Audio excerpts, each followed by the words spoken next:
of shillings will be feeding into our pockets and helping us survive. I do have Ramathan Ggoobi, who is the Permanent Secretary and Secretary to the Treasury at the Ministry of Finance. Welcome to the show, Ggoobi. He used to host this show earlier before he became big. And today, he will be the one answering questions as I take the driving seat. Yes. And it's a ladies' room, I must so you should be warming up for maybe becoming the DST or the Minister for Information. You never know. That seat is very blessed. Oh my God, I tap on these blessings, surely. Good morning to all the listeners and also the fellow panelists here. With also me in studio, I do have Jen Nalunga, who is the Country Director, CAT. I mean, she's a common face here. Welcome to the show. Thank you so much, Rita, and good morning, our listeners. We've also been joined by Dr. Mary Gorretti Nakabugo, who is Executive Director, Uwezo, Uganda. I think this is the first time she's coming on the show this year. You're welcome. Probably this year. I've been here before, but not this year. Thank you very much, Rita, for hosting us, and good morning, listeners. All right. Welcome to the show, ladies and gentlemen. It's a ladies' show, basically. I want to start off with Mr. Ramathan Ggoobi. From the day the budget was read, that is on Tuesday, and I must say you're about to make a year in office, and for the first time, Ugandans have been so happy. They've been pouring praises at you, how this has been a good budget, how at least people have tried to understand each and everything. And I remember when you were coming in office, you did vow that you will change the way things are done in the government, and surprisingly, not surprisingly, by luck, we have the budget being first of the things you've done in your nearly first year in office. And people are pouring all these praises. People are saying they understand the budget. The task now will be on implementation. I want to first find out from you, what makes this budget so clear, so different, so unique? And I mean, you've also been on Twitter saying, well, how this is a different budget. How different is it? How unique is it? What makes it different from the other budgets that we have been having anyway? Thank you. Thank you, Rita. This budget was designed on the strategy to make it a pro-people budget, right from the way it is structured, because the national budget has to be quite redistributive in terms of resources by ensuring that you get the resources to what you are calling priorities. And what we have been having are priorities which are very good on paper, but when it comes to allocations, those priorities are given a lip service. They don't get resources. So when I went into finance, I told my colleagues that we need, first of all, to reform the budget. There are a number of reforms we're going to do. And in a way of reforming this budget, we need to repurpose this budget by making it responsive to the national priorities. First of all, those priorities are in the National Development Plan. So we must ensure that the budget is informed by the plan and not the other way around. And therefore, we got the NDP3, which by very good fortune, the NRM manifesto, which now the government wants to implement, because this is the first full budget in implementing that manifesto. The other one, when the government came in May, the budget had already moved. You know, the budget process starts early in the previous year. But the NRM manifesto was already well aligned to the NDP3, with the priorities very well set out. The first priority is socio-economic transformation, by ensuring that we get the resources moving to enable those Ugandans who are not in the money economy to also participate in economic activities. These are especially the people in subsistence farming. So the first task was, how do we get this budget speak to that priority? That's number one. Number two was to ensure that the security, stability, and macroeconomic stability as a foundation for all other plans is catered for. Thirdly, it was how do we get the economy to recover from COVID-19. That time it was mainly COVID-19 we were speaking about. But I actually warned my colleagues that crises, they are like buses or taxis. As one leaves the stage, another one is on the way. So I said, much as we are planning for the COVID-19, we don't know what is likely to happen. So we need to be very, very careful in balancing the likelihood of another shock hitting us. Little did we know that actually we were going to see another challenge coming in terms of commodity prices, which began around October last year when we were already in the advanced stage. And it gave us time to also now think, how do we make this budget not necessarily distracted from its objective, long-term and medium-term objective, but also address some of these issues which are likely to happen with the rising commodity prices. And we all agreed that let us stick to the policy area. Let us not attempt to address external shocks using the budget, using resources allocated in Uganda. Because those shocks, you are not in control of them. You will be feeding your money to those people who are bringing you the expensive goods, because this is imported inflation. And that's how we are devised. The government, as a ministry responsible for economic planning and development, to mainly use policy. And therefore, that became the fourth major objective.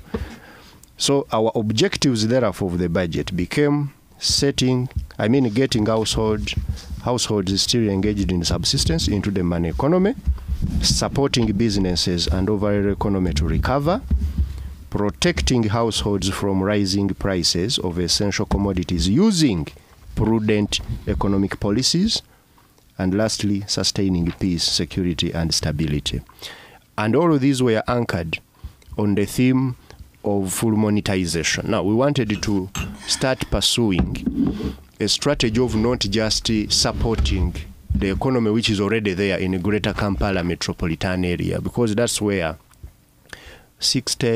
about 2/3 of the economy, 65% of the economy is here where we are seated, where we are speaking from. The rest of the country has less than 1/3 of the economy. So we're like, how do we get those areas where there is no economic activities participate in the economy? Because that would be easier to now transform the economy when everybody is participating. So that very ambitious theme of full monetization is anchored on that idea of getting more people engaged in the economy by supporting those households which are in subsistence also to commercialize. And hence that vehicle of the PDM which everybody has been talking about. So by and large, this is a budget which we structured to be more responsive to the national priorities, get the resources to what you have called your priorities by repurposing the budget itself, not by borrowing more to add to what you have. So the first thing we did was to open up the budget. For the first time, actually, even the people in finance were like, we didn't know that this could be done. Getting the budget line by budget line, scrutinizing it, finding resources, and then put them in a pot. And later, we managed to realize about 1.7 trillion. It was a very, very hard task to do so from the base. And that's the money we used to finance the parish development model and to enhance scientists, particularly health workers and the general scientists. And I'm very proud of that effort which my team at the ministry did, because it's not a very easy task, Rita, to cut budgets, especially when there are so many competing needs. But you need to understand that this is a priority and you get resources to the priority. Ggoobi, before I move to the ladies, when you talked about the 2/3 that within Kampala, one thing really stands out for sure. The interest rate has since been increased by the Bank of Uganda for the first time, I think, in 5 years to now 7.5%. And like we said, this financial year will suffer more from a different crisis as we recover from COVID-19. Now we have the high cost of inflation, rising cost of living and all that.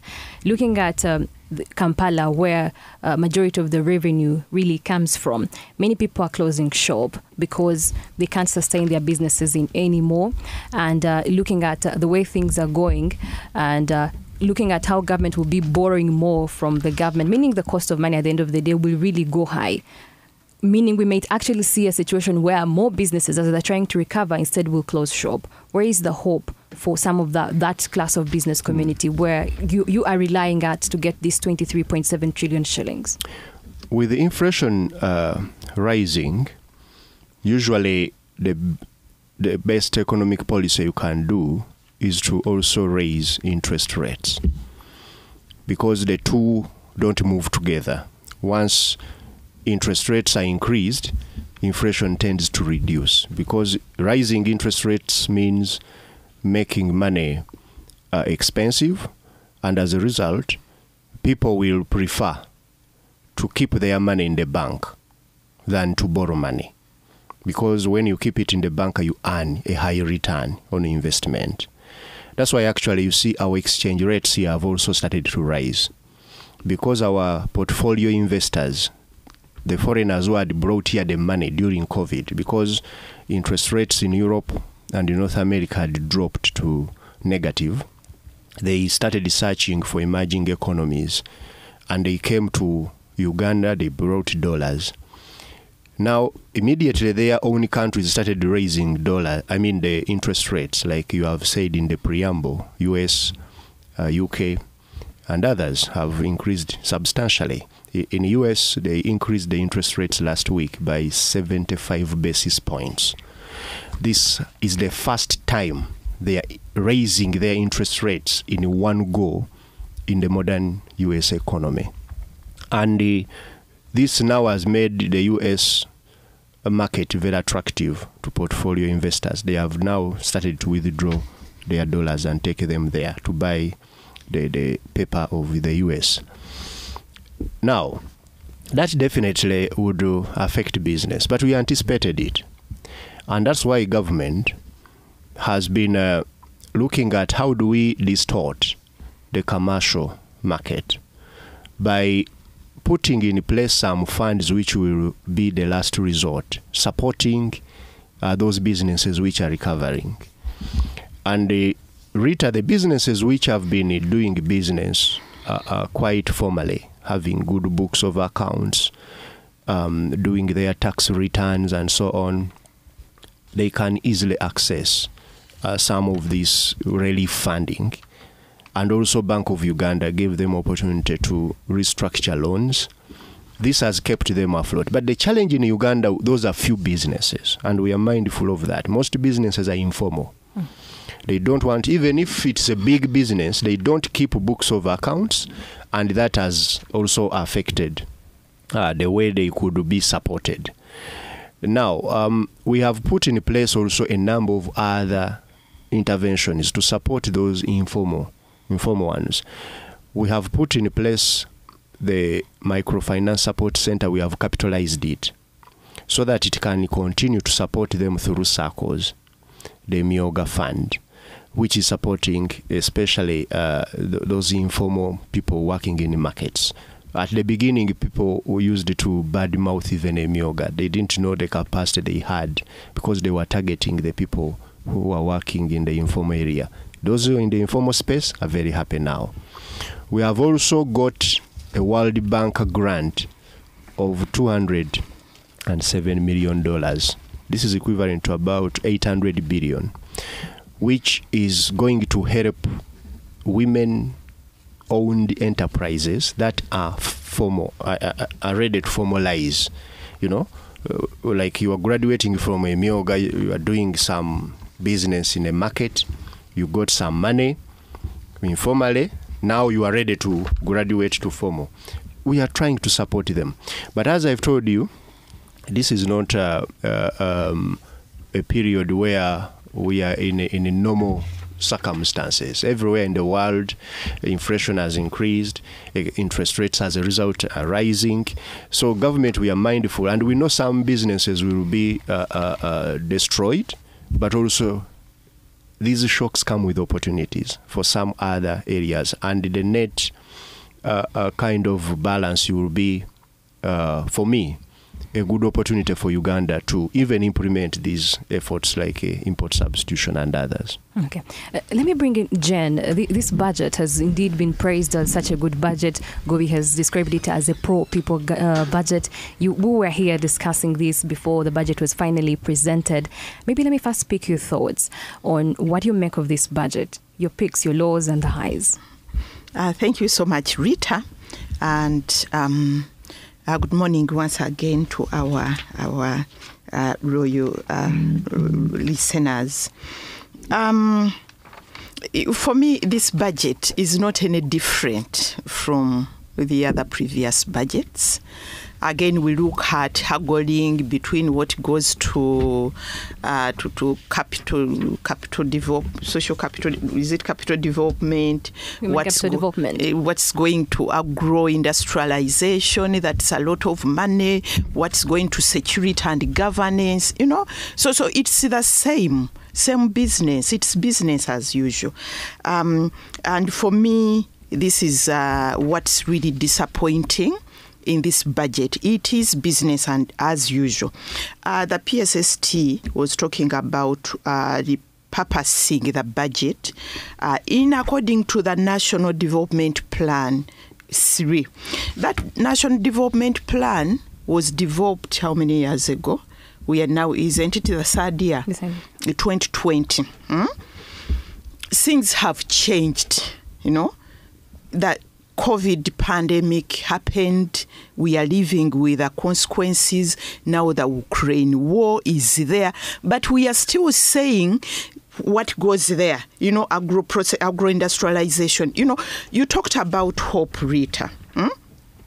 Hope is about expectations, and also it's about that desire to see things happening, Hope is about planting today, knowing tomorrow, if things are equal, if it rains, I can be able to do what? To harvest. They are telling us about the PDM. Exactly what is it going to do? For me, I'm from trade investment, and I know we can be able to trade our way out of this situation. I have seen countries, for example, the European Union, changing the Ukraine will, because, for example, European Union has been depending 40% of their gas from Ukraine and Russia, 20% of their oil, and 45% of their coal. They have been having meetings every day to be able to say, how do we get out of this? In fact, you see even companies like Total, they have rebranded Total Energies to be able to address the current situation, and they are saying by 2030 we are going to renewable energy. In fact, when you read why Total is rebranding to Total Energies, it's about that renewable energies. But here we are saying we can't do anything about the external environment, but we can. For example, Ukraine, that's where we have been getting the oil, and that's why they are telling us that our oil, cooking oil, has gone up because of the soya bean and what coming from, and palm oil coming from Ukraine. But here we are talking about PDM, and we are not linking that to that we can be able to produce our vegetable oils, increase them, be able to process. We are talking about import substitution. What are we going to import substitute? For me, that's why I wanted a budget which puts, untouchables you can touch, and for me that's where the hope should be, that we are putting so much in the vegetable oil. We are putting so much from that factory which is going to process our oil. We are going to export so much oil by the end of the year. And this is how much our people are going to produce to get across the value chain.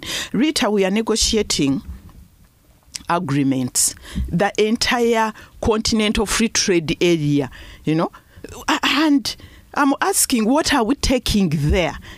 So there is that lack of practical way forward. I see monies, people fighting over monies, what should go here, what should go to agro-industrialization, what's going to PDM, but what is it going to do? That at the end of the year, not even at the end of the year, maybe 6 months down the road, I would be happy to come here and say, this is what we planned. We put our money to grow more soya bean, to grow more oil vegetables. This is how much we are producing. This is how, you can be able to assess and review. How do we review such a budget? Jane, maybe if I could bring in Dr. Mary Nakabugo, who also happens to be the chairperson, Chambogo University Council. When Jane talked about the touchables, looking at the education sector, where you've been such an advocate for such a long time, we saw it being, of course, among the largest shares from this year's budget, receiving about 4.1 trillion shillings, and of course the money for enhancement of science teachers and medics in general. What do you make of this budget? And will it in any way improve the education sector? Or maybe when you look at it, what is this money going to do? Is it improving the quality of education, or we're looking at the quantity anyway? Yeah. Thank you very much, Rita, and good morning, listeners. I mean, when I look at this budget, it's pretty well intentioned. I mean, the PSST was talking about the overall goals, for example, trying to address the effects of the pandemic, issues of increasing wealth. But when I look at education, the allocation to education, by the way, figures can be very deceptive. It looks big, 4.1 trillion. Mm-hmm. Of course, when you compare that, for example, to the budget that was allocated in 2021, it was about 3.5 trillion. One would think it's really an increment. But I think we should look beyond what is allocated and what the money is actually supposed to do. And I'm kind of glad that when the minister was talking about, was presenting the budget, he also talked about a focus on results. So what is the 4.1 trillion in education going to do? Actually, a big percentage of that is for wages. Mm-hmm. But even when we talk, because education is the biggest employer in this country, if I'm not mistaken. So a lot of that money is paying salaries. And you've talked about salary enhancements, for example, for science teachers. But then we ask, I want when we come back next year for the minister actually to first of all tell us what were the results. We invested, we gave them money. What did we get? I mean, when we look at, for example, the results for sciences at O level, they are the worst done subjects.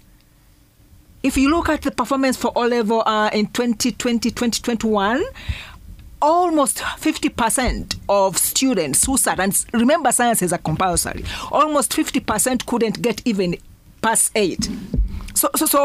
So as, and I hope the public is listening, as we advocate for salary enhancements, which is good, our teachers need to be motivated. Let us look for results. Is that enhancement actually going to translate into better results at O level? But even when we leave O level, I think one of the hardest hit sectors by the pandemic has been the education sector. Remember, the education sector was closed for almost 2 years. And the effect of that has been extremely massive. I'll tell you from our recent assessment, I work for an organization called Uwezo, and one of our major programs is to track learning outcomes in the foundations, literacy and numeracy. But the percentage of children in primary 3 who could not even recognize letters of the alphabet increased from 41% in 2018 to about 55% in 2021. I mean, that is a huge increment. You are still talking about today of primary 3 children who are not able to read and comprehend or do simple division tasks of primary 2. 90% of those seated in primary 3 are not able to do.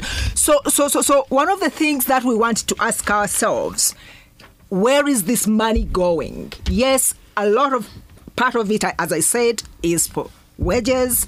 There is money that has been allocated to recruit more teachers. There is money that has been allocated to enhance science teachers. There is money that has been allocated to kind of pump energy or life into new universities, and also think of new universities. There is also some money to the teachers' circle. Yeah, money, to the teachers' circle. But what about directly to issues that affect the quality of teaching and learning? We know that millions of children actually are lagging behind. One thing that I expected to see was, is there some investment in, for example, catch-up programs? Are we including some money to recruit maybe volunteer teachers to support teachers who are grappling with huge numbers of children in one class? I think the report has not yet been formally released by the Ministry of Education, but informal results or informal information shows that a number of children actually migrated from private schools to government schools. It's not uncommon to find a class of 300 children seated in one class in the lower classes. So what are we doing about that? We are increasing the number of teachers to, I think, less than 3,000.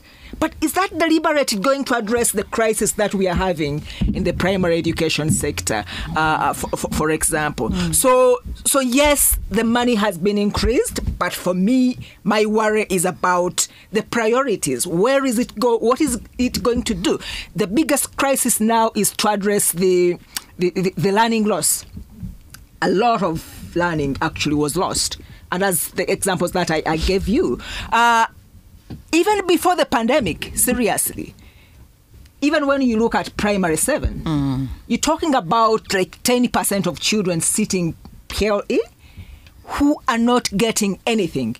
They completely fail. They cannot be absorbed anywhere unless they repeat.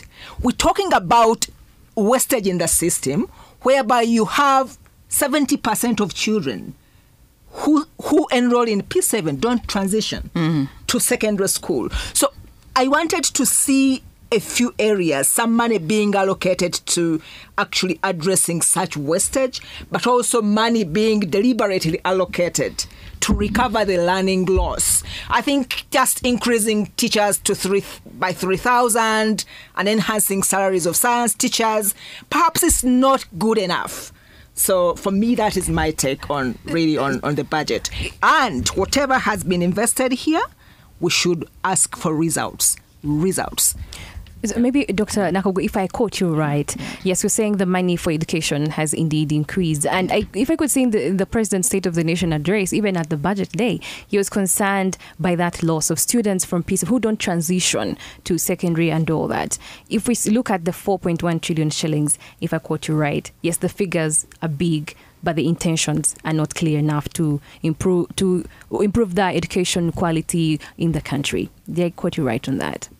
Yeah, I think when I look at the allocations, it's not very clear that we are actually prioritizing the quality of it, especially the immediate crisis that we are facing of recovering the learning loss. So one of the arguments that have been put there is that when you close the teaching gap, I think there is money that has been allocated to recruit more teachers. But are those really mainly focused on, because the biggest learning loss was in the lowest levels of education, lowest levels. I'm telling you that you have, at the moment, 90% of your children in primary 3, seated in primary 3, they cannot read and comprehend anything. They can't. So what are we doing about that? We are seeing large classes. What are we doing about that? So what about research into improving the quality of teaching and learning? Nothing really has been allocated to that. So when you look at the biggest, everybody will say, yeah, education got the lion's share, But 4.1. But as I said, the biggest percentage of that is really for wages. So I think we needed deliberate efforts to especially to invest in catch-up programs, among others, even if it means recruiting some volunteer teachers to support the teachers. There's a huge crisis in primary schools at the moment because of the influx. Remember, children were seated for 2 years. So you have, I think in P1, you have about two years seated in the same class. Ladies and gentlemen, we shall go for a break and return. But for those who are listening in, you can share your opinion or comments on our social media pages. That is 933 KFM on Facebook and Twitter. And later on in the second hour, you will be able to call in and also share your views and opinions. We take a break. 933 KFM. The K Drive. Welcome back. It is the VPN Views People and News. My name is Rita Kemgesa. Today we're talking about how the new budget will help sort Uganda's economic challenges. And with me in studio, I do have Jen Nalunga, Country Director, Siatini, Dr. Mary Gorretti Nakabugo, Executive Director, Uwezo, Uganda, and Ramathan Ggoobi is the Permanent Secretary and Secretary to the Treasury in the Ministry of Finance. Before we went in for a break, we have given all these good analysis of the budget and all that. But at the end of the day, Mr. Ggoobi, Ugandans want to look at the results. Like Mary Gorretti was saying, yes, 4.1 trillion shillings has been given to the education sector. But what about it? At the end of the day, we want to come back next year and see what was budgeted for actually yield results. And then government has for some time been saying, looking at the cost of living, it's imported inflation, there's nothing they can do about it. But what about, aren't there internal things we can do as a country? Looking at like the cost of electricity, water and all that, Ugandans really are finding it hard to meet up these costs. Aren't there those things in the medium term that we can do as the country away from the external factors like government has since said you have no control over? Thank you. I will start with my best, favorite topic, and that's the area of education. Why? Because education, I know, is the opportunity equalizer, the primal opportunity equalizer. If you want to get people improve their lives, don't give them anything. Give them good education. You would have empowered them. In this budget, we are mindful of that. And that money, you heard the minister reading, the 4.1 trillion, is not just thrown around to add to what was there. It was strategically invested in areas such as filling the staffing gaps, because we're looking at what is affecting the capacity of education to deliver as a sector. There has been challenges of teachers, very few teachers, not very few, but having staffing gaps in primary and secondary schools of well-trained teachers. Some of them were licensing teachers. Someone who has dropped out maybe in high school, come and teach in primary school. So we have provided the money to fill those staffing gaps. Number two, training of those teachers. It has also been a very huge gap in the education sector, and Uwezo has been the one telling us about some of these things. So we have given money to train teachers as well as other instructors on the abridged curriculum, which was approved and is running, and also the second one, which is going to roll out soon. But also the inspection of schools. There has been a very big challenge in recent years. We used to have inspectors going to schools to ensure that everything is in place.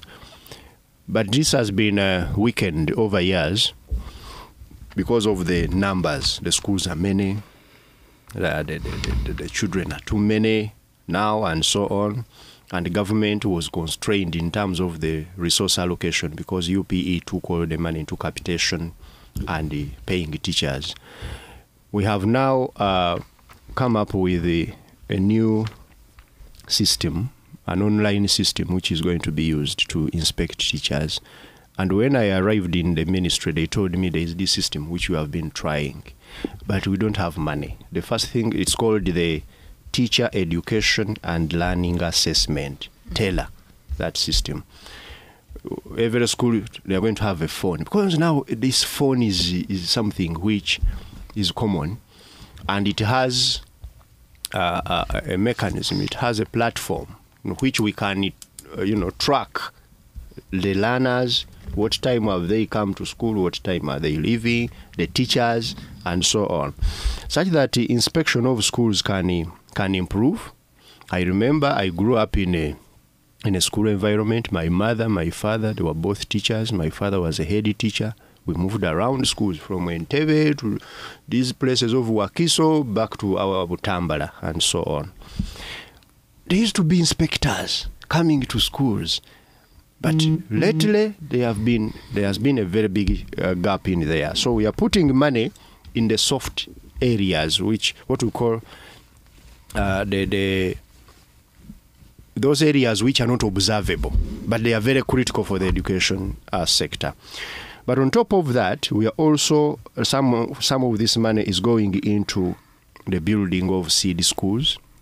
As you know, many areas in Uganda, they have had dilapidated, especially secondary schools. Primary and secondary schools, but especially secondary schools. So they now, almost for about 4 years, we have been building these seed schools. We are now stepping it up. Next year, we are going to build 117 seed schools across the country. What we call a seed school, these are now serious schools with all these components of a school in there. Actually, when the prices of construction materials increased, the contractors were saying now you have to revise the cost upwards. And we were grappling. This is a program we are running with World Bank. World Bank brings half of the money, we bring the other half, especially on operationalization of these schools. So we're grappling with this. Should we reduce the number of schools, or should we reduce the components of the school? Because this is a fully-fledged, Ugandans who are listening and see the schools where there are those posters, they know what a seed school is. And they are very proud of actually having these seed schools. That's why every MP wants a seed school in their area. So there was a debate on reducing the components. The Minister of Education and the First Lady were in a meeting, said no, these schools should be really left to be schools. We would rather reduce them the number we can deliver now, and we deliver a real school, not to have a few buildings and pit latrines and we call it a school. We should have a school where there are all those components: teachers' quarters, the dormitory, these halls where kids can do all other activities. And these seed schools, we are going to be delivering them under this budget. It's a continuous program. It has already been there and it has been stepped up. We are also operationalizing some universities which had not been operationalized. The people of Moroto, they are getting a constituent college of agriculture. We have the Mountains of the Moon being taken over by government and Busoga University.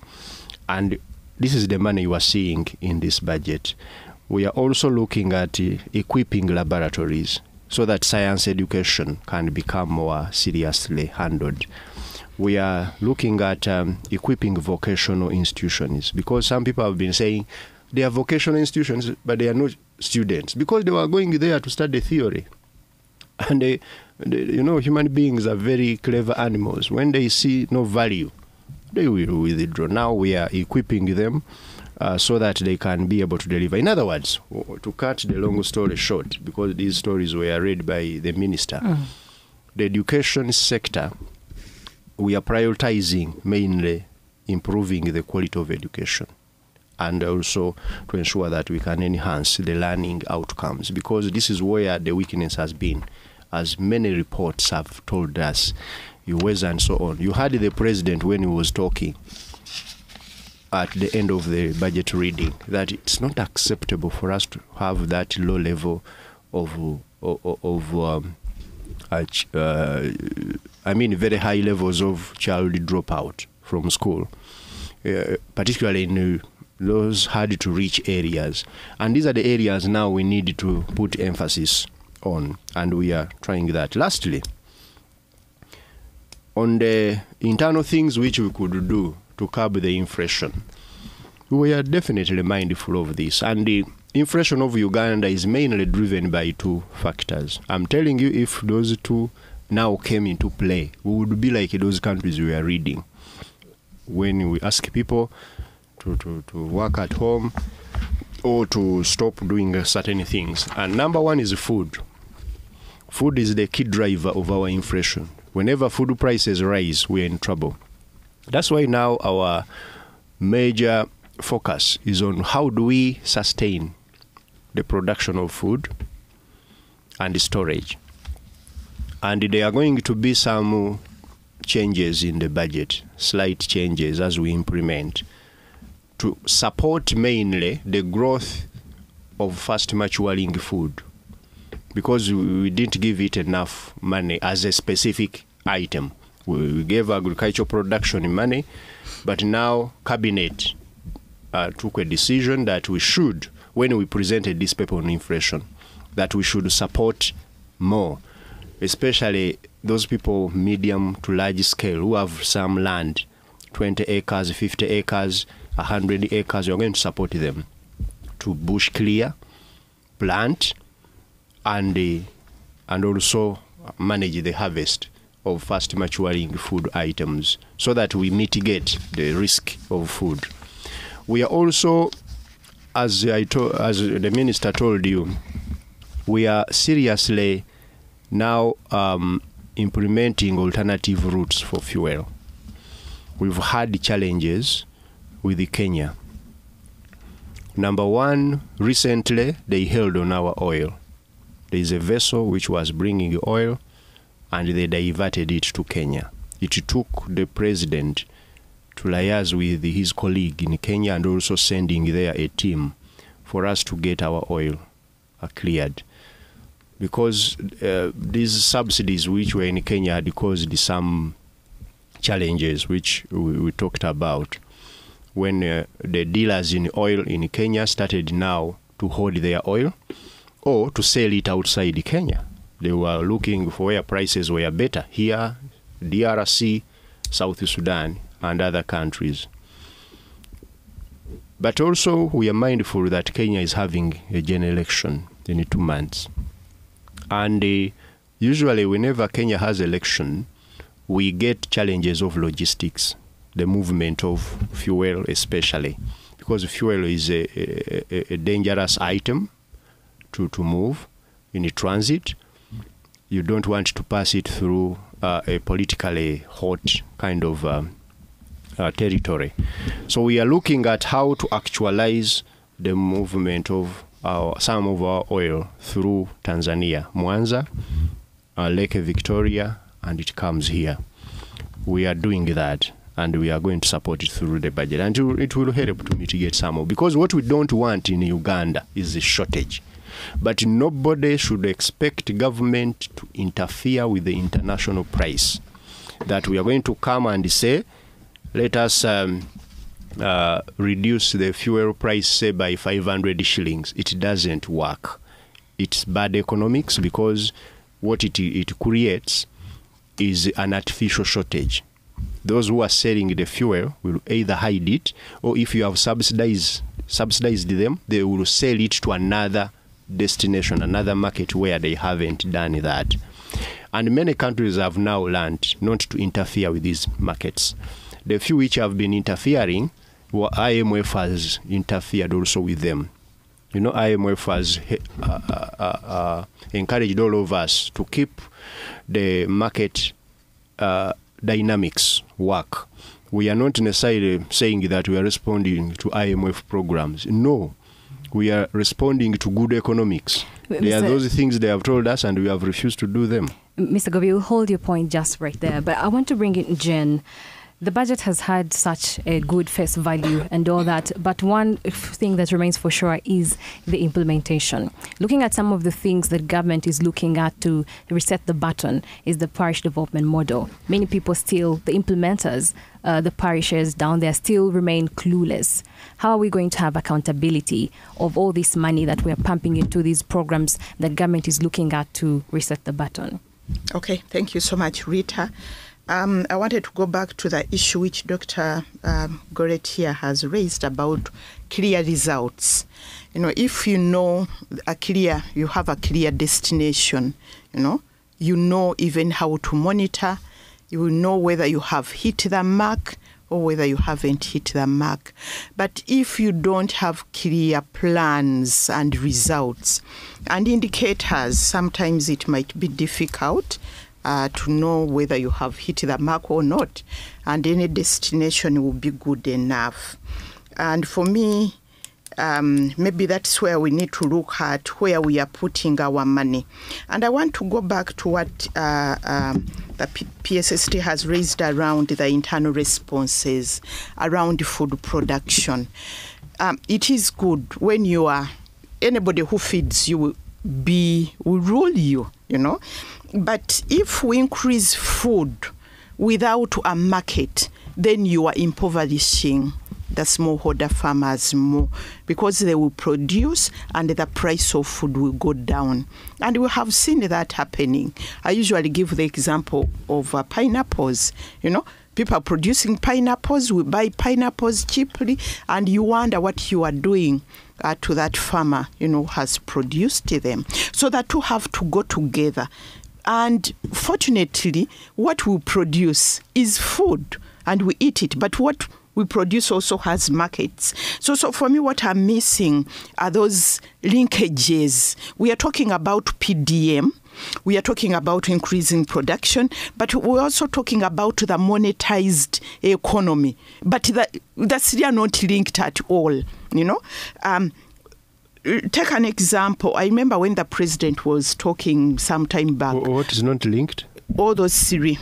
Which about one and food which one? Production, about PDM, about markets. That linkage, I'm not seeing it. Let me give you an example. The president talked about cassava, eating cassava, and everybody was saying, oh, why should he, in fact, some people were, those of you who did history remember Marie Antoinette, why don't they eat bread instead of, cakes, But we're saying that for us, we have been advocating, promoting cassava for a long time because it's food, but it also has backward and forward linkages. You can be able to get starch. And if you are to go into the pharmaceutical sector, cassava is one of, starch is one of the ingredients. So that linkage, I don't see that. Again, remember when he was also talking about the Ukraine war, the soya bean and all these vegetable oils, and he talked about growing our soya. I don't see that the PDM, concrete plans that we are going to put money in soya beans and this is what we are going to do. And 6 months down the road, we can come back here and sit and be able to say, what did we plan? He talked about castor oil. Castor oil is one of those oils, by the way, because of the Ukraine war, even in China. Castor oil, it, soga. In fact, we even tell people who grow very fast, your grandchildren, I tell my grandchildren, hey, you are growing like a castor oil plant, very, very fast.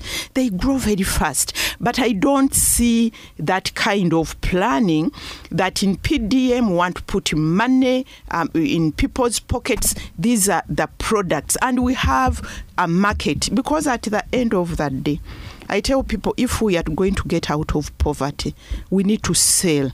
The market has to be clear that China has agreed our castor oil, if we produce it in December, in January, we are going to, written down. And those are what we call the product agreements. People signing product agreements. I'm coming from Geneva for the entire last 2 weeks. We're in Geneva in the World Trade Organization, people negotiating deals, on the global market. And what was on our side of Uganda? Uganda, the issue, because when you go there, a country like Uganda, you need to combine as Africa. You speak as Africa, As Africa, our issue was one, the issue of the vaccines. Because today, by the way, it's so difficult, to produce vaccines because you need the data, you need so many things. It will be difficult for us to do vaccines. So that was one area of negotiations. For those developed countries, especially the big pharmaceuticals, to allow us to produce our own vaccines, our own therapeutics, and our own diagnostics, so that we are ready for the next two. There were also other issues around agriculture, other issues around food security, issues around fisheries, because we are in a global environment. And I don't believe, and I hear usually PSST saying, those are global, we can't do anything about it. Global policies are negotiated. And when we come together as developing countries, as Africa, we can be able to change how global policies work so that we can be able to produce and to be able to market. Dr. Mary Nakabugo, when we are looking at improving the quality of education, we have seen a section of teachers being given more money, creating an implication of, well, like the president has since said, we are fronting science first, but the arts teachers are also saying all teachers matter. And right now we know they are going on a strike. PLE, the pupils are soon going to sit for these exams, and when the teachers are on strike, the implication it will be creating. We have been in 2 years. They're trying to recover from all this. Ramathan Ggoobi talked about seed schools. I'm interested in hearing your thoughts, because on my part, I've seen seed schools in my district, and I'll tell you, maybe we don't need them. I want to hear your thoughts on those. You don't need the schools. The seed schools, because what's the purpose if at the end of the day the results what they call overdose of education? I want to hear it from the expert. But even Rita maybe can tell us what's the problem with the seed schools in your area? In my area. I'll see the kids who are coming from there, the quality, like Shaz said, people in P7, but they can't even read. So what is the purpose? Yeah. Thank you very much. I really resonate with Rita's view. I think my own thinking, and indeed the thinking of our organization, Uwezo, is look at the end. And I think Jen also talked about it. What is it that you are building the school for? It's not the school, but even the budget, when we talk about the budget, money is good, is very important, but it's not the silver bullet. There are so many other ingredients. So for me, for everything that we invest into the system, the first question would be, what will be the result? And that is where we should demand from. So going back to your question of enhancing teachers, teachers do a great job. And we want them to be happy. We want them to be more motivated. If you ask me whether the discriminatory enhancement of salaries of teachers is okay, I think it's not really okay. It would have been okay if that enhancement was discriminated against results. That teachers who are producing better results get more. For me, it will drive others, it will actually motivate others to do more. So, but we are looking at a situation here, and this is not to undermine our science teachers at all. But ever since science subjects became compulsory, look at the results that we get year to year in O-level. We hardly register a distinction 2, a 1% distinction 2. in these science subjects, chemistry, biology, physics. Look at the results year to year.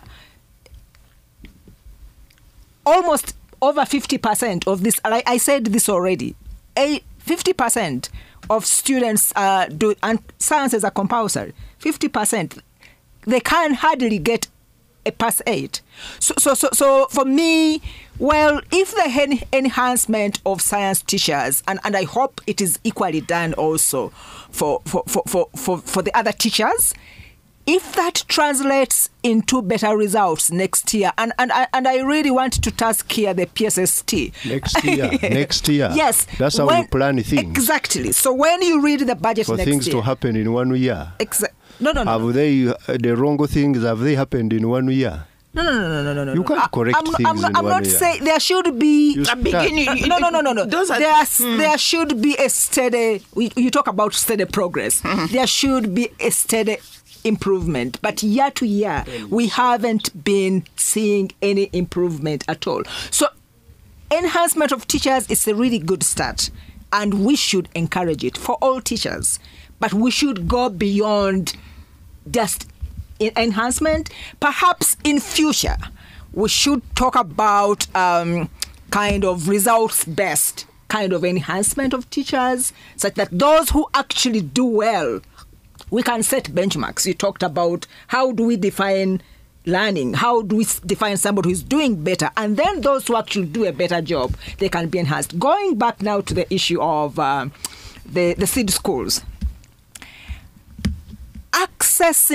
ensuring that every child in Uganda has access to education, right from preschool. Unfortunately, our government is kind of running away from the responsibility of preschool, which is the foundation. Seriously, our results show that children who have at least attended 2 years of preschool, they can easily acquire these foundations of reading and arithmetic that we are talking about. But that is not really catered for in this budget because government is not taking over that fully.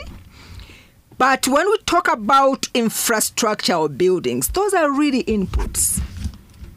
If I see high top-notch buildings, does that translate into classrooms? So for me, I would rather advocate low-cost classrooms, low-cost, but high quality of learning. PSST here, perhaps maybe he went to Nakasero school. I went to a rural school, rural 3311. I think for the first 2-3 years, we didn't even have chairs. But I'm telling you, by the end of primary 1, P2, P3, I could fluently read a book. Here you have high-level classrooms where children actually graduate and they can't read.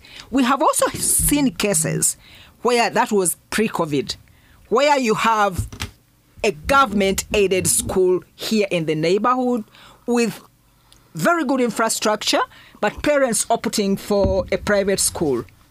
Dr. Mary Nakabugo, just hold your point right there. We shall take a break, and when we do get back, let the man in the building respond to some of the issues you've been raising as we look at implementing this budget that has been highly praised. We'll take a break. VPN. Views, people and news. VPN. Only on 933 KFM. Catch the fire tonight on KFM. Welcome back. It is the VPN Views, People and News. My name is Rita Kemgesa. Today we're looking at how the new budget will help sort Uganda's economic challenges. And with me in studio, I do have Dr. Gorretti Nakabugo, Executive Director, Uwezo, Uganda, Jen Nalunga, Country Director, Siatini, and Ramathan Ggoobi, Permanent Secretary and Secretary to the Treasury Ministry of Finance. As Ggoobi responds to some of the grades that were raised earlier, we come at a time, like I said, the budget has been highly praised, and we're talking of how we have moved into middle income status. Okay.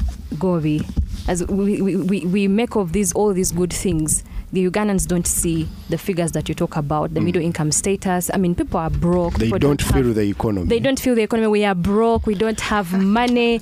You're talking about the parish development model. People don't even know what it's about, even after the other day I saw the Prime Minister saying next week ministers and MPs will be sent, that's more money, sent to their constituencies to push the parish development model, because they have realized, yes, money is going to be pumped into it, but people don't know what it's all about.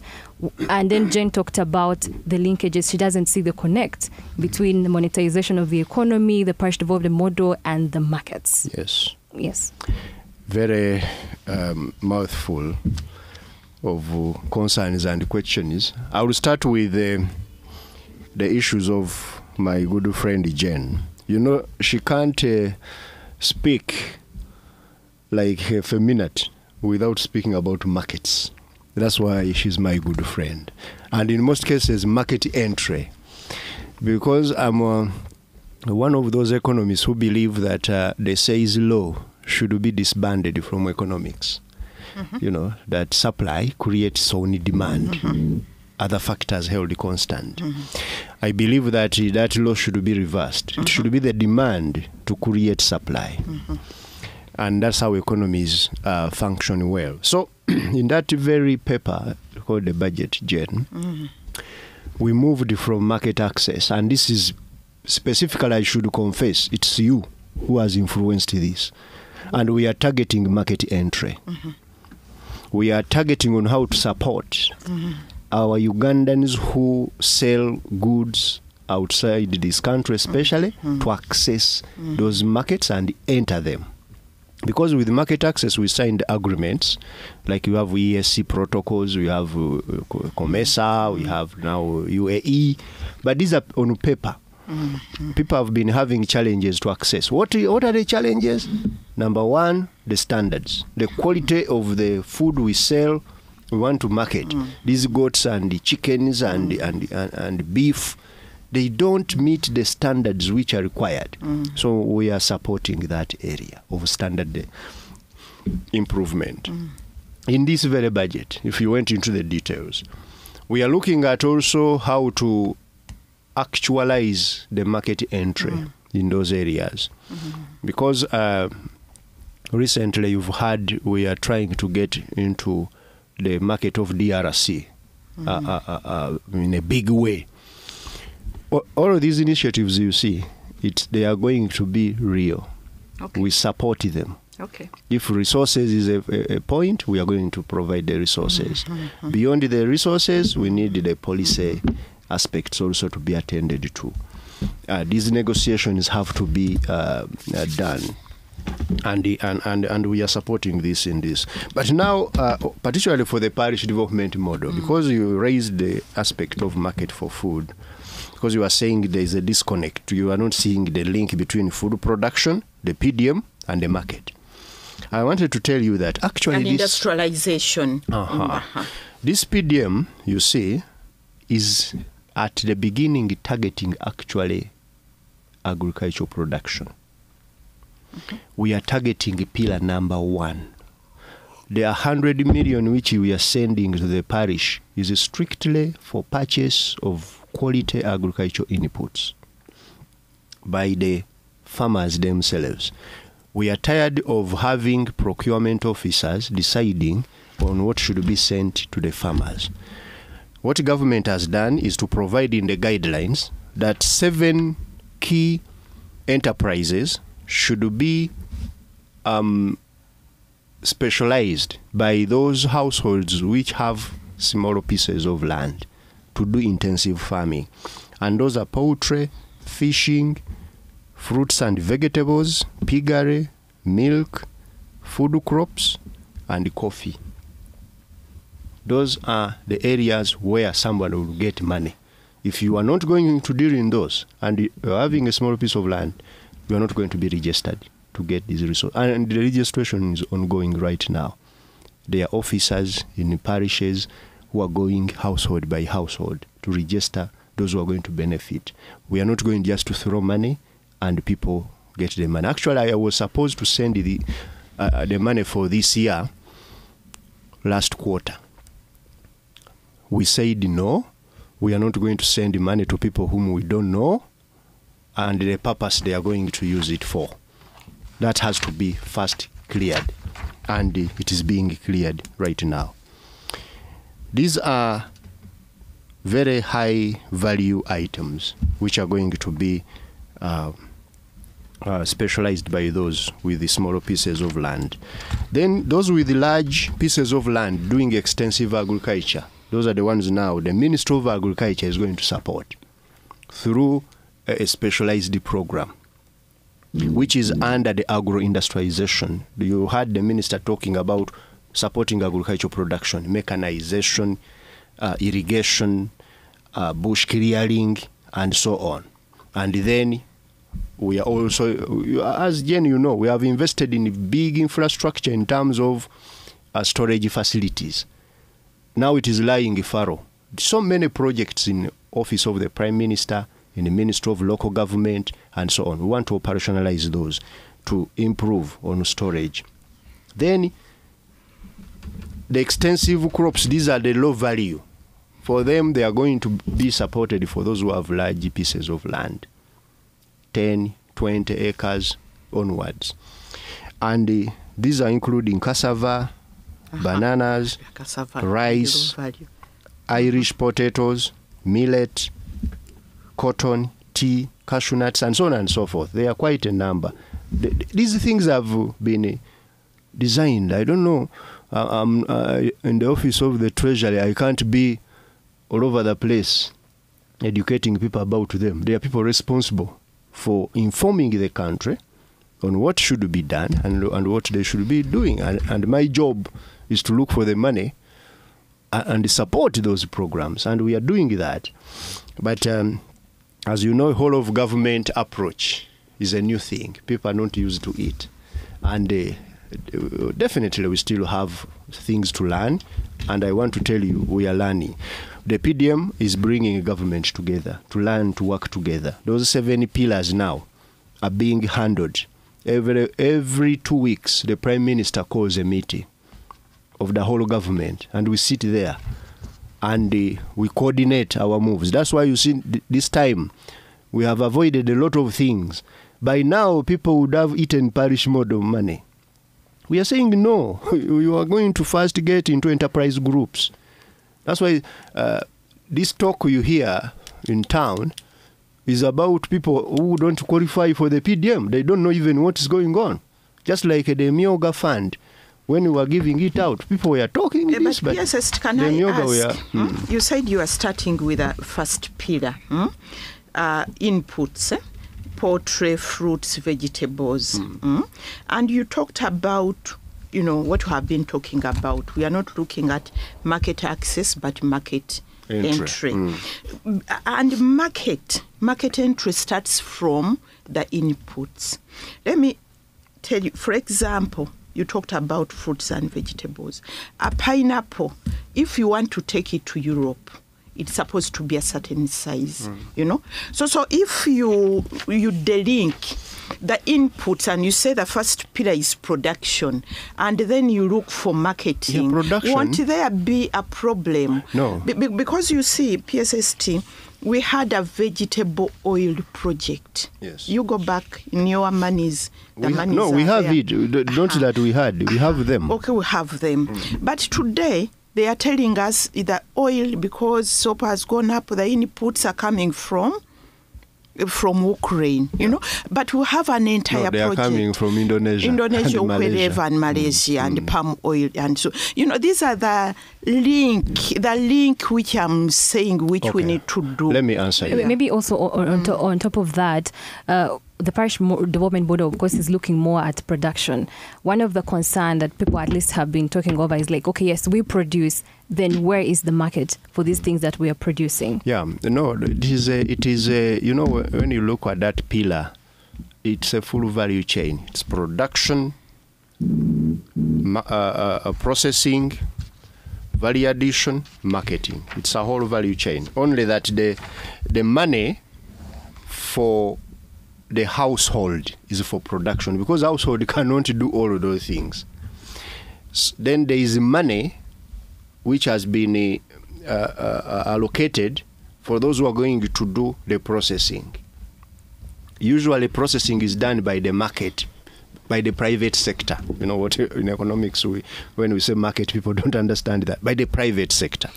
And you would want now to see how will the private sector access resources at lower rates so that they can add value, add value, then market the products. And that's what we are looking at. It's a value chain approach. And the entire value chain is being supported in one way or another. But now Jane was asking on how, because we are not addressing the issue of the input. We are now, because the input determines which type of product you're going to get to sell. No, Jen, there has been a lot of research ongoing in this country over years. And those people have actually reached a point of saying, are we really being appreciated? Because everybody who's talking seems to think that for us, we are here seated, we just do things without putting the market into consideration and so on. No. Ugandan products actually are now those which have been turned into the inputs given to people. They have done enough research, right from coffee to the fruits to the vegetables to all these items, poultry and so on. The research has been ongoing, and all those chicks which people buy, the animal breeds at Nagrik and so on, they are very well aligned to the market demands. The challenge has been an coordinated way of doing it. Someone is doing that seed research, there is no seed multiplication. So that very seed is the one which is accessed by the farmer. Yes, ST. When it comes to markets, just 1 point, 1 minute. When it comes to market, yes, we don't talk about markets. A market is a specific market for a specific product. That's the research I'm saying. And when you look at the National Export Strategy Ministry of Trade came up with, it's clear. You know, it's like I'm taking this banana, to a certain market. To UAE. To UAE. They want a certain sugar content, certain size, shape, and so on. Exact yes. color on top. Yes. And that's what we should be doing backwards. And PSS and still that's what we want to on support. This issue. For me, what I'm asking government, if you put the market right, people people produce. Thank you. Now, lastly, okay. I wanted to first also answer my good friend. She will be very, very annoyed with me, Mary Gorretti. The issue of education, where are we putting the money? Is it the critical area? I want to say this. For us to avoid usually the debates we engage in, there are certain things which you call fundamentals, which must be there. For you to have education, you must have a school. So you never make a mistake. Hey, is it the schools that we need now? Get the schools in place. You can't improve quality when you don't have classrooms. You need the classrooms. Because at one time I've seen Ugandans, whenever they measure education by the environment in which the kids are seated. If it is, they are seated on a stone, they are under a tree, and they are right. You can't learn well when you are seated on a stone which is pinching your bottom. You can't. So we are building the schools. That's a fundamental. Secondly, the thing of quality of education. What determines this quality? I would want Uwezo, instead of engaging in debates of criticizing, give government that the following are the things you should do to improve quality. Number one, we know you need, for example, in science education, you need a laboratory. You like it or not, kids must go into a lab. I was in a poor school, but we had a laboratory. You need teachers who are well trained and understand what they are doing. Then 3, you need to have also teachers who are well paid. If a teacher is going to run out of school to go and first ride border, that teacher will not concentrate on teaching the kid. Then you want children who are fed, well fed, they have gotten lunch, for them not to sit on an empty stomach. And so then You need all that. And all those things we are mentioning, they need what? They need a budget. They need money. And that's what we are doing now. Perhaps before Dr. Mary Nakabugo comes in, I want to bring in Jen. Jen is so passionate about markets. But one thing is for sure, as we look at having these products going out there to the market, perhaps they will not reach there. Well, guess you can why? see the Rita and Jen, they don't want us to talk about education. Only markets. Because the key issue is we have had all these allocations that, we are big on priorities, setting the priorities, allocating the money and all that. But one thing that remains is the embezzlement or abuse of some of these offices where this money should actually be going, and we see little action done to some of these people. So when we look at these markets, the Ggoobis will keep allocating, but people will keep stealing. So at the end of the day, we'll have nothing to take out there to the markets. Yeah. You are talking about a moral issue. And it also goes to my sister here about our kind of education. Education is also about morality. And I think this is what's also undermining whatever government is doing, where money is going, because automatically, most of it will be, some of it will be embezzled. And for me, it's also that kind of nurturing, we get right from our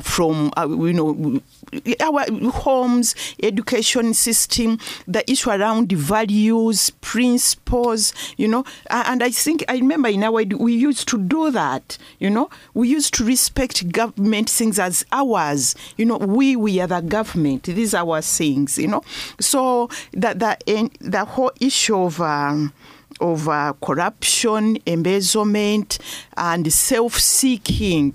I don't know how we are going to address that. Because this is part of implementation. It's part of implementation. It's part of implementation, and it's going to be. It's a real problem. I see these are what they say. What do they call it? That program of training of the DIT. The patriotism and mindset change. You don't teach We have a whole people. budget for mindset change. It won't, It needs to be part of our education from home, in schools, how you behave as a citizen, But you don't teach somebody who is bent and corrupt and say, love your country, patriotic mindset change. For me, that one, I think it has a problem. But has, like you are saying, a big bearing on implementation. Yeah, and it's a real problem. So PSST, we sit here and say, schools, we are sending so much. You talked about the inspection. I have so many stories around inspection, where inspectors sit. All the schools around, they know the kafunda where he sits, and they take their books there with the envelopes, and he ticks, and, that's corruption, So that's why we are changing it's a big problem. But I also wanted to ask my sister Gorretti and PSST, what would be the role in all these things about education, the role of the parents, Parent Teachers Association? They used to work because the parents should also be mindful of what's happening to their children. And maybe you can also address the Ggoobi's question on what actually we should be prioritizing if we're actually going to improve the quality of the education in the country. Yeah, thank you very much. I'm actually a fan of PSST, and I think it's the best thing that has ever happened to the country, the ministry, and you're already doing great. So, and when we give arguments and give evidence, we are not just criticizing. We are actually wanting. Because he's accusing you of always criticizing. Critique. We're critiquing. QUE. I think there are so many things that I agree with what he has said. Because why I said that, and I should really underscore it. Yeah. At one time, when schools are not built, it's a problem. Look, how can I improve education when kids are in bad schools? It has never come when from classrooms are built, then it is not the main factor. That word has never come from me because I know for you, Uwezo, you have always focused on the learning outcome. The biggest measure of a successful education system are the outcomes. really, are the outcomes. We wouldn't be seated here if we were to go by the quality of schools where we sat. But I agree with you, PSS, to that there must be some kind of BESCs. And when we go by BESCs, then you don't need a school that is going to cost a storied building. A storied building. You don't need that. Even when it's not storied, you don't need high quality materials. BESCs. But then put the other measures in place. What is the quality of teaching and learning? What you talked about the issue of parents. Are actually parents empowered to know what matters? Most parents, our public actually, most of them look at what the PSS mentioned. What is the quality of the of the classroom? Are there computers? Are there what? But you know what? As parents, we don't ask about the quality or the environment in which children are learning. At the end of the day, it's what they are able to do. Really. If my child goes to a school and by the end of primary 7, they are in that 10%. Last year, in fact, we had about 74,000 children. That's about 10% who could not even go anywhere after P7, having wasted 7 years. Some of them 10 years because some of them repeated. So at the end of the day, the biggest measure is going to be the outcome. Madam Jane, you talked about the role of parents. Having a good education system, I mean, education operates within an ecosystem. Everybody has a role, including parents. And what has happened, because parents are not really empowered, they don't know their role. I mean, if I saw a budget here, for example, to kind of pump energy in those PTAs are not, they are really kind of an informal structure at primary school. But even school management committees, how many schools really have functional school management committees? Then advocate for them. That's what I'm doing, but not me alone. Everybody has a role really to play. So we go about, even when we leave primary school. Right now, I don't want to leave without talking about also higher education, because I'm also into the higher education sector. Some money, quite a big budget, has been put into kind of operationalizing those new universities and even thinking of establishing new ones. And enhancing salaries of lecturers. Enhancing salaries of lecturers, yes.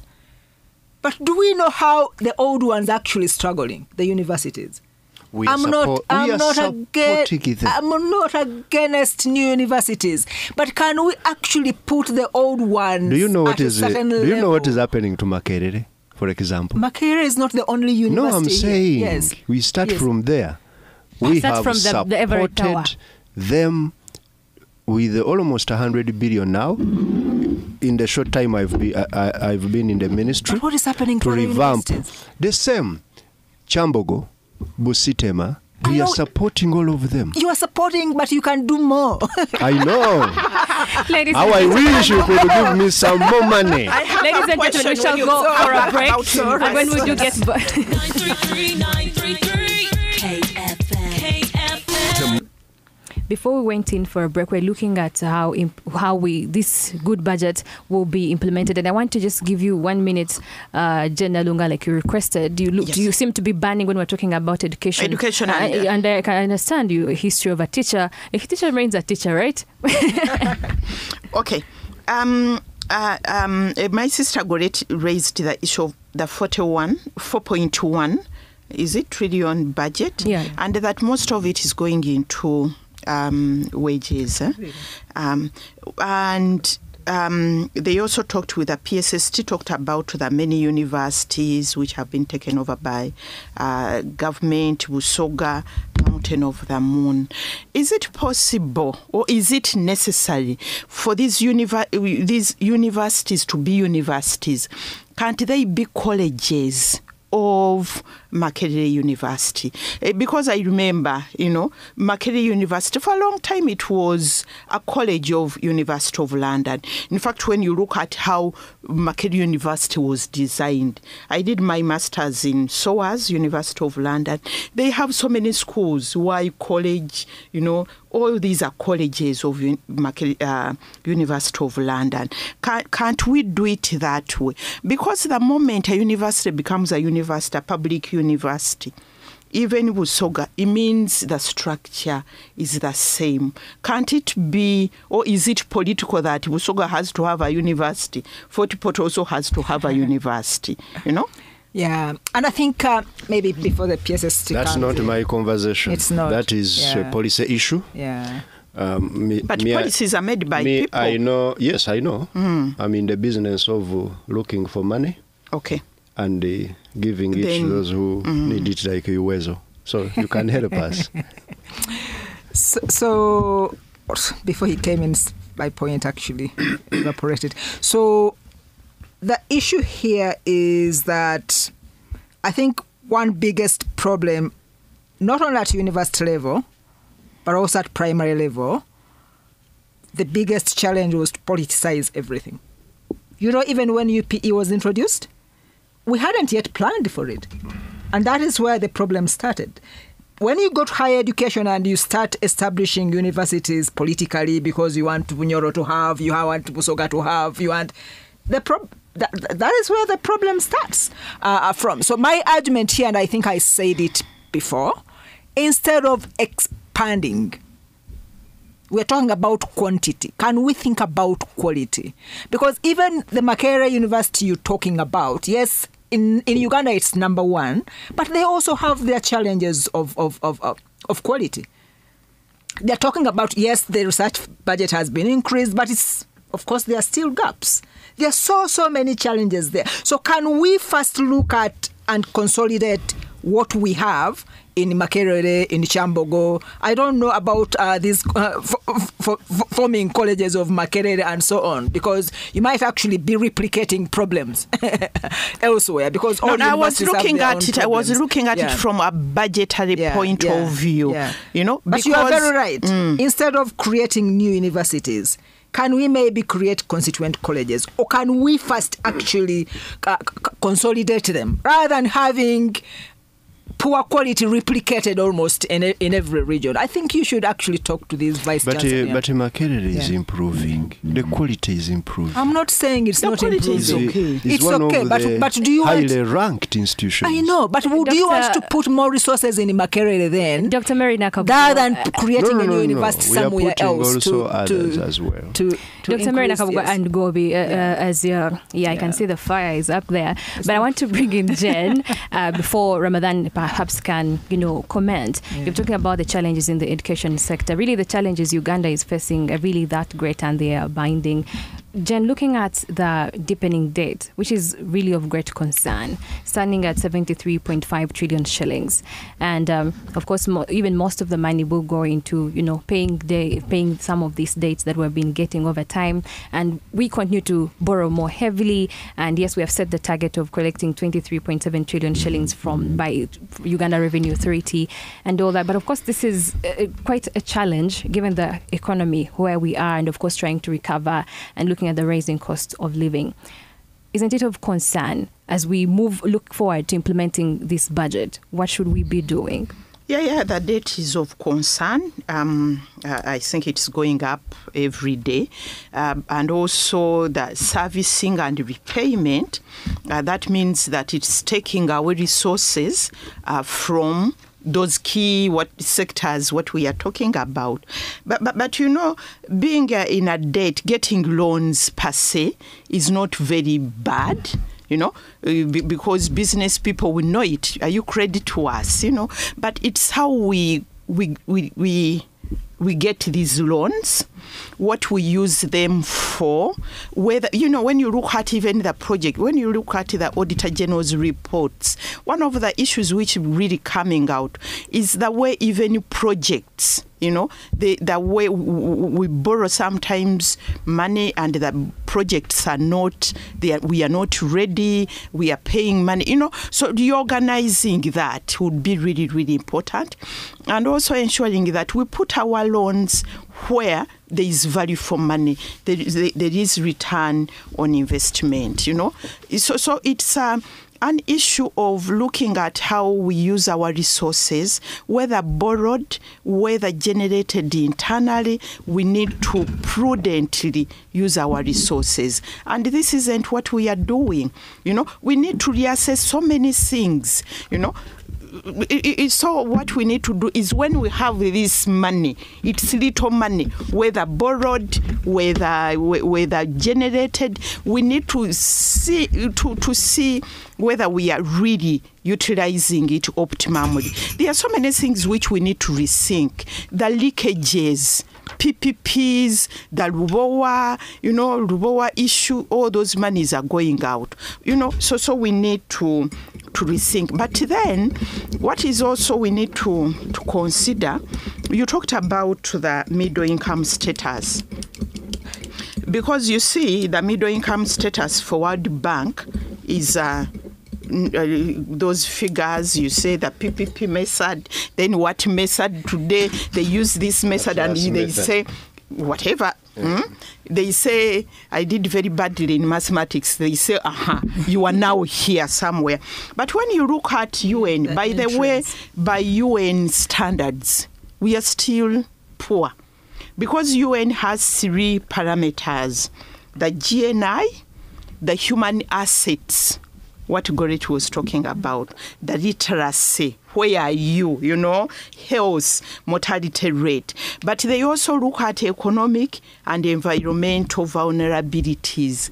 When your economy is based on agriculture, today when it doesn't rain, people become poor. That resilience, So for Uganda, by the way, we are not, for UN, we are still a poor country. But when it comes to World Bank, we need to be clear. When they say you are now a middle income, it has implication even on the loans we get. PPST has been talking about World Bank, the monies there, the grants, on seed schools and all that. Those are some of them are concessional loans. The moment they say you have gone that step, then things become a little bit tight. So when you're talking about debt and loans, we need to consider that the concessional loans go down, grants go down, because they're also looking at pulling up other people like Burundi and so on. Ggoobi, as we borrow more money, of course there are those crooks within government and parastatals who continue to steal some of this money, making some of these good programs stall, of course, at a disadvantage to us who would be the beneficiaries. And we continue seeing government officials walking away with millions, billions of money through unverified ways. Yesterday we did see the IGG ordering the ministry of officials from the Ministry of Agriculture and Rubles to refund, some of this money that they have misused. How is the government working the ways to ensure that such things do not happen as we look at implementing, this good budget of ours? Yes, the issue of implementation challenge is still a real one, and we are mindful of that. But we wanted it to be structured in the way we approach the challenges we have. The first one was to do a budget reform, to improve the way we budget, make the budget clear to everybody, because having a clear goal is one step to successful implementation, because you have now everybody understands what you are doing. Then 2, we need to move now on implementation reform, ensuring that all of those factors which affect implementation are addressed. The first one is the issue of resource execution. How do we, when we have, for example, now appropriated the budgets, how are these resources going to translate into results? We need to first of all, very clearly define those outputs and outcomes, which have been defined by the National Planning Authority in what we call NDP Implementation Action Plans, what they call PIAPs, the Program Implementation Action Plans. They have very well defined outputs. Now, who is going to be the policeman to ensure that these outputs, these results which we have defined, are delivered? This is where now the government of Uganda's main coordinator, the Prime Minister's office, working with the Office of the President for Economic Monitoring, working with us in the budget monitoring, to ensure that these monies we are sending are actually delivering results. A few things are going to change in the way we structure that. And we have already embarked on that, working with the NPA, OPM, and the Office of the President. You are going to see different ways of monitoring the projects of government. The first thing we are going to do at Finance is to ensure value for money audits are done, to go beyond the paper accountability and look at results. I've already engaged the Office of the Auditor General, the Auditor General himself, Mr. Mwanga. We have sat 3 times, and I've requested him to look into this matter, and he has given feedback. We are progressing very well. The challenge has been funding or financing some of these. Imagine, we have been saying we have trillions to spend, but we don't have money to spend on value for money audits. We do all these other audits, ordinary audits, but not value for money. Now, on average, a value for money audit costs 100 million shillings on a project. I have different projects. We find a project worth $300 million, $400 million. That's over 1 trillion shillings. And it doesn't have 100 million shillings to do value for money. So every single project in its design is going to have in it value for money. Ggoobi, you just hold your point right there. I want to give opportunity to one caller, perhaps to share. Hello. Yes, hello, good morning. What's your name and where are you calling from? My name is Bwani Kanyabo. Nsooka njozaleza mukulu Ggoobi nti entebe mwe yatuulanga ng'asoya abalala ebibuuzo kati naye mwatudde ensi emuwulira babimusaya eyo nno ddaala kkulu era ssebo kuyogayoga naye yogedde ku bintu bibiri temanyi abali mu studio n'abawulira Oluganda oyogedde ku nti budget esinga kusapootingibwa Kampala nga y'emu ku bitundu ebisinga okuvaamu omusolo naye Kampala terima neffenna ab'emyaka 35 okuddago twakula tulina ekibuuzo mu primary nti the backbone of Uganda's economy is, era nga bw'oteekawo ekiralo ogwa olina kujjuzaawo agriculture. Nafuna omukisa n'ensomerako e Kasese nga tulina Kibuku irrigation scheme ne Kibimba irrigation scheme ziriwo okuyamba abalimi ne cooperatives ez'enjawulo ezaaliwo.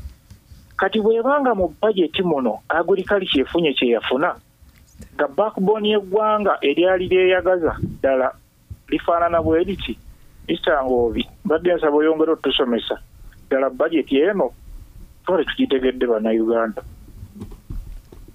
All right. Thank you. Maybe as you respond to that, you do have also on Twitter Blanche Msinguzi saying, Mr. Ggoobi, has Uganda really achieved middle income status? And where is it that institutions such as World Bank have lower GDP per capita than what government usually presents? Okay. I'll answer those ones very quickly. On the agriculture as a backbone, we realize that agriculture produces about 24% of GDP, and it is employing about 72% of Ugandans. So in every 100 Ugandans, 72 are in agriculture directly. And that's why you see the biggest winner actually in this budget is agriculture. Because agro-industrialization program alone, this is now the value chain for agriculture, has 1.4 billion, rather trillion. Then the parish mode I've told you, the money, the 1 trillion is for specifically purchase of agricultural inputs. That now add it to the other, you will get about 2.5, nearly 2.5 trillion shillings. Then the money which is now in those auxiliary sectors supporting agriculture, in water, we have 1 trillion. And specifically for water for production, it is 490 billion. You have money in road infrastructure for rural to support farmers move their goods. Those are auxiliary expenditures. So agriculture is one of the big winners in this budget. So I don't want people to continue with this talk of agriculture having a low budget of 4.something% of the budget. No, that's not true, because even other related expenditures I've explained, I've told you here on this program, the 1 trillion is going to purchase inputs for agriculture. You are going to have water for production now, invested in more. Those Chibuku I'm talking about, they are still there, but they needed more funding to support them, to benefit the farmers, because now some of them are turned into white elephants. The people are not using them. We want to use them more. And also we have been discussing here markets, how to support markets, and agro value addition. The money I put in UDC to support the, Atiaka Sugar, to support the Bukona, to support the Soroti Fruit Factory, and all these are supporting agriculture. Maybe as we wrap up, because our time is really even the money I put in UDB is if for you could agriculture. respond to what Blashe asked, if we the middle income. Yes. Now the middle income. By the way, I want you to understand middle income. It does not necessarily mean that because you have hit $1,046, which we have hit now, and you're in the middle income, life is going to change all of a sudden. We have been singing this song over years. We need middle income. You promised middle income. Now it is here. So what it is coming. We're on the doorsteps. We are not yet there, because we have to sustain this GDP per capita growth for about 3 years. And we are going to do that. And Uganda is finally going to become middle income, declared officially by World Bank. But don't think that the cloud will change. It will come. The president was very careful when he was telling you that we need to sustain it, and that is what we need to do. But it won't change your pockets unless if yourself you find a way of capturing more money from the economy. Because what middle income means is if we agreed to share the money equally, what would each Ugandan get? But you will find that will never happen. Mr. Sudhir Ruparelia will still be earning billions every year, when another one is earning on behalf of another. We have nothing. So, Jen, in 1 minute, your last remarks as we look at how this budget will translate into our pockets. I thought we are going. My last remark goes to the gentleman, who rang about agriculture being the backbone, and it's true. Agriculture is the backbone, and if we plan right, we can be able to increase the 24% GDP of agriculture to almost 80 or 90% of GDP. We need to look at the opportunities. There are challenges in the economy, in the global economy, but we can turn them into opportunities. People want food out there. People want oil, and we can grow the sim. We can grow the soya beans. We can grow all those vegetable oil. If we do the linkages very, very properly, we can be able to do it. Dr. Mary Gorretti, your last remarks as we look at translating these trillions of shillings that are going into the economy and how they can feed into our pockets. No, thank you. Thank you very much. Really, we need the money for all sectors. Money is the starting point, but it's not the end of it. We need to ensure that the money is put to good use, that there are no leakages, that we are efficient in what we do, but most importantly, that we are focusing on results. It doesn't matter how many trillions you have pumped into the system, but where are the results? I think that should be the measure of success for this budget that we're talking about. All right. Yeah. Thank you so much, Dr. Mary Gorretti Nakabugo, Executive Director, Uwezo, Uganda, Jen Nalunga, Country Director, Siatini, and Ramathan Ggoobi, Permanent Secretary and Secretary to the Treasurer. Maybe before we wrap up this, Ggoobi, many of the comments I've seen on our Facebook and also on Twitter are asking for more sensitization on the beneficiaries and implementers of the parish development model. This conversation really needs more time. Like he said, we're surprised it's fast spent, but that we have to go and enjoy our weekend. Can't you lend us an hour? The Ministry of Finance needs to pay for this. Let them pay. They have the money.